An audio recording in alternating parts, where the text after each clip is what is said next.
अपने हक और अधिकार, मान सम्मान और स्वाभिमान का जो परिचय लेकर के अखिल भारतीय जाट आरक्षण संघर्ष समिति के रूप में उस आरक्षण की आवाज को बुलंद करते हैं और देश के कौम के युवाओं के लिए, हमारी बहन बेटियों को आरक्षण मिले।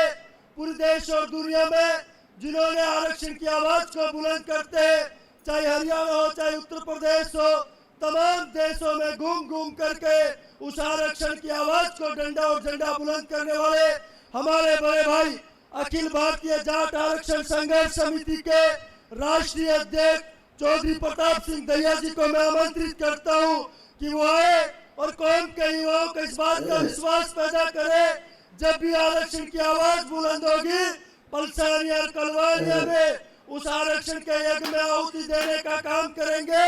अखिल भारतीय जाट आरक्षण संघर्ष समिति के राष्ट्रीय अध्यक्ष चौधरी प्रताप सिंह दहिया जी।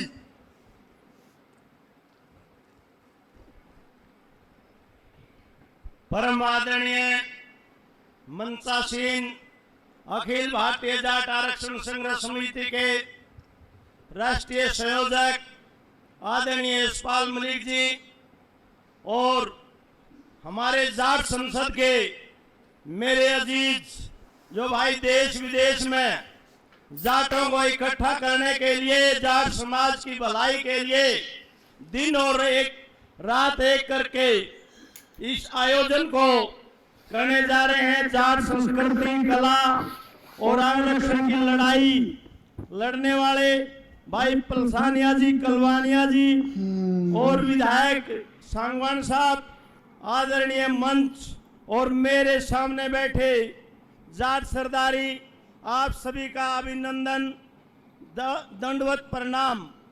मैं तो भाई आप सबसे एक ही बात पूछना चाहता हूं, भाई आप सब जाट सरदारी यहाँ बैठी है कि जाट के आरक्षण चाहिए कि नहीं चाहिए? एक बार जोरदार ये बताओ, जाट समाज को आरक्षण चाहिए कि नहीं चाहिए? फिर क्यों नहीं मिलता? कारण क्या है? उसका कारण है हम जाट समाज के भाई अपने बच्चों के प्रति जाट आरक्षण की लड़ाई तो नहीं लड़ते, लेकिन राजनीतिक आकाओं या उनके बच्चों के लिए आप दिन रात मेहनत करते हो, लेकिन आरक्षण की बात आप लोग नहीं उठाते। मेरी आपसे विनती है, जिस प्रकार हमारा को हरियाणा में तो भाई ना तो सेंटर में है और ना स्टेट में, और यूपी के अंदर स्टेट में है, और राजस्थान एक ऐसा प्रदेश है जिसमें स्टेट में भी है और केंद्र में भी है। डॉक्टर हरि सिंह जी जो दुनिया से चले गए सन 1999 में, सीकर के अंदर एक बहुत बड़ी रैली की थी, जिसके अंदर 5-7 लाख अपने जाट समाज के लोग इकट्ठे हुए और आदरणीय वाजपेयी जी ने उनको आरक्षण दे दिया। वाजपेयी अपनी बात के धनी थे, उन्होंने सेंटर में भी दिया और स्टेट में भी दिया। और भाई आज की सरकार भाई 2015 में अपना सेंटर का आरक्षण चला गया।